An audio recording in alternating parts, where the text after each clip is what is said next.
Now look at verse 4. This is interesting. By faith Abel offered unto God a more excellent sacrifice than Cain, by which he obtained witness that he was righteous, God testifying of his gifts, and by it he being dead yet speaketh.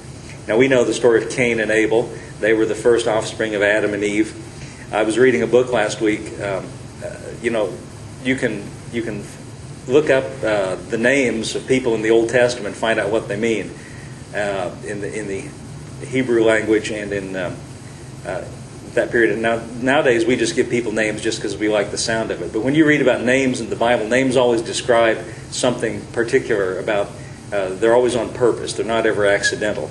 And I was reading this past week about these names, Cain and Abel. And Cain, the firstborn. Think about this now. Adam and Eve have sinned, and they've lost their place of grace they had with the Lord. And God came and spoke to them, and He said, "Now the ground is cursed for your sake." And He said to the woman, "You will bear a seed. The seed of the woman will come and crush the serpent's head." And so when their first child was born, I believe Adam and Eve expected that this first child would be the seed that God promised. And so they give him a name, Cain. The name Cain means possessor or house lord or the lord of the house. They expected Cain to be a great lord, a great one. I think they thought he was going to be the seed that would come and crush the serpent's head. And so the next child that was born, before he was born, I'm sure Eve probably was hoping for a daughter, so they'd have a wife for this great lord that's going to come and crush the serpent's head. But instead it was Abel that was born. Do you know what the word Abel means? It means vanity or nothingness. In other words, we're really disappointed here. We wanted a girl, and here we got Abel. So he's nothing, you know. We got Cain. He's the great Lord. He's the great mighty one. But you see, though Cain grew up, and I'm sure everyone must have respected him because he's got this name that means he's some great and mighty one and a house lord and a possessor. The truth of the matter was it was Abel who had God's heart, the one who was looked down on by everybody else, perhaps. No one paid much attention to him. But it says, verse 4, by faith, listen to this now, by faith Abel offered to God a more excellent sacrifice than Cain. Now Cain, if you read in the Old Testament about it, Cain was a tiller of the ground. By the way, I can't help but remind you that God told Adam, the ground is now cursed for your sake. So Cain brought to God the fruit of the, quote, in parentheses, the cursed ground. He brought to God the fruit of the ground, and I'm sure what Cain brought was really impressive. He probably, have you ever seen these Horn of Plenty, things with all the fruit coming out? He probably had fruit and all kinds of different, things all piled up there, and it was probably really impressive. But Abel brings not all of this that makes a big impression outwardly, but he brought a lamb. He brought the firstling of his flock. Now, we know from all of the rest of the Bible that's taken place, a lamb has a great spiritual significance because Jesus is called the Lamb of God. And it's almost as though Abel thought to himself, there's nothing I can do. There's nothing I can produce or create myself that can make me right with God. I've got to have a sacrifice. And he brought this lamb and shed the blood of the lamb for the Lord. And the Lord respected the sacrifice of Abel. Cain's sacrifice, he did not. But it tells us that in verse 4 that it's by faith that Abel offered to God this more excellent sacrifice. And by it he obtained witness that he was righteous, God testifying of his gifts. And by it he, being dead, yet speaketh. Now, verse 5, all that just to get to this. Verse 5, the one I was meaning to come to, verse 5 says, by faith Enoch was translated, that he should not see death. And he was not found, because God had translated him. But before his translation he had this testimony, that he pleased God. But without faith it's impossible to please him. For he that cometh to God must believe that he is, and that he is a rewarder of those who diligently seek him. Now it says about Enoch, he was translated. Do you know what it means to translate? It means to take something out of one and take it into another. For instance, the Bible that we're reading it in English, but it was originally written in another language, in the Greek language. And so somebody had to take it out of Greek and put it into English. When you take it out of Greek and put it into English, you have translated it. You've taken it out of one and you've translated it into another.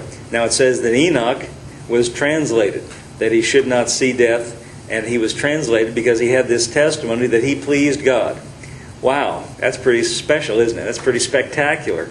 And it makes us wonder, wonder what he did that got God's attention, that pleased God. Well, it says by faith. But what is it about Enoch? What was it that he did in his life that was so impressive and so great and so grand?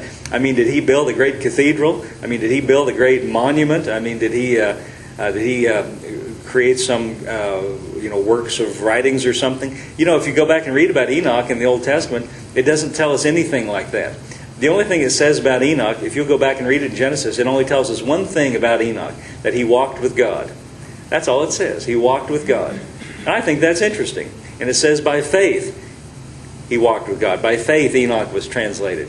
He tells us it's by faith. And if you go back and read it, it says he walked with God. So the question then becomes, just like we were talking about before, how did Enoch walk with God?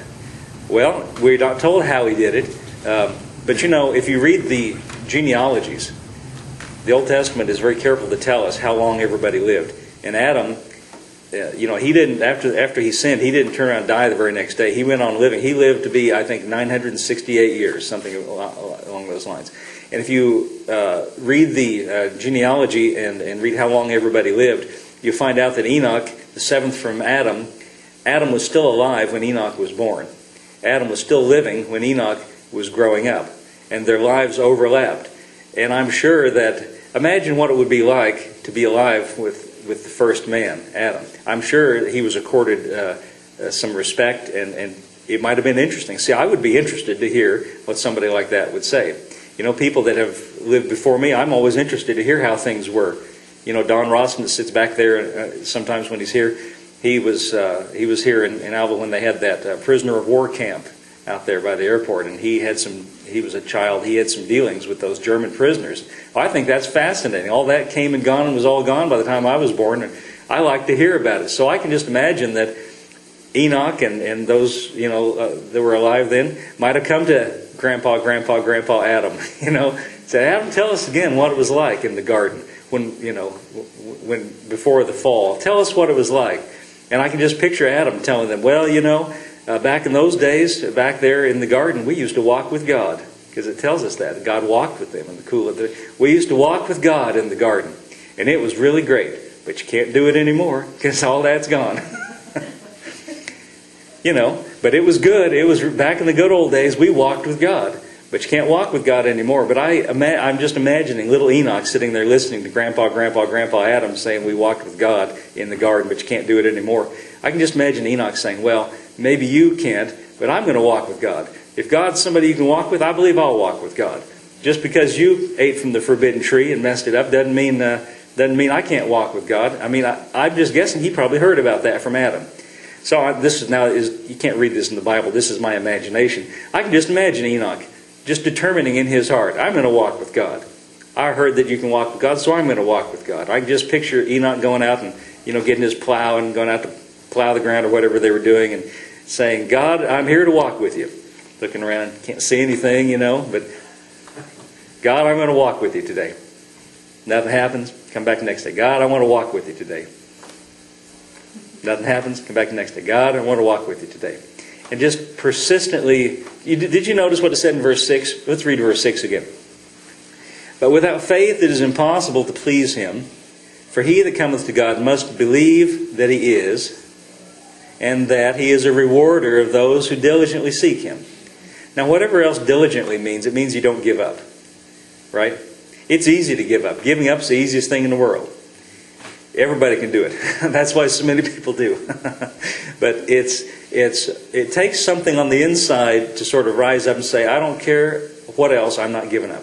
I don't care what else anybody says, what else anybody does, what circumstances may bring. I refuse to give up. That's what being diligent is. And I picture, and see, this is talking in context here about Enoch. And I imagine that Enoch came to God and said, I want to walk with you. And this is my imagination, I can just imagine after a little while of that, finally Enoch one day said, God, I want to walk with you. And God said, all right, here I am, let's walk. And Enoch said, wow, that's great, that's what I've been waiting for. So I don't know what they might have done, What do you do when you're walking with somebody? Have you ever taken a walk with somebody? What do you do? Well, you just talk about what's on your heart, hear what's on the other person's heart. You just communicate, you have fellowship, you have friendship, you just... And I can just imagine Enoch doing that with God. He diligently sought him, and he decided he was going to walk with God. And here's what else I imagine. Probably the next day he said, I can't wait to get out there and walk with God again. That's just what I imagine. And then here's what else I imagine. I imagine all the people that knew Enoch getting together and saying, have you noticed that Enoch? He's getting kind of strange.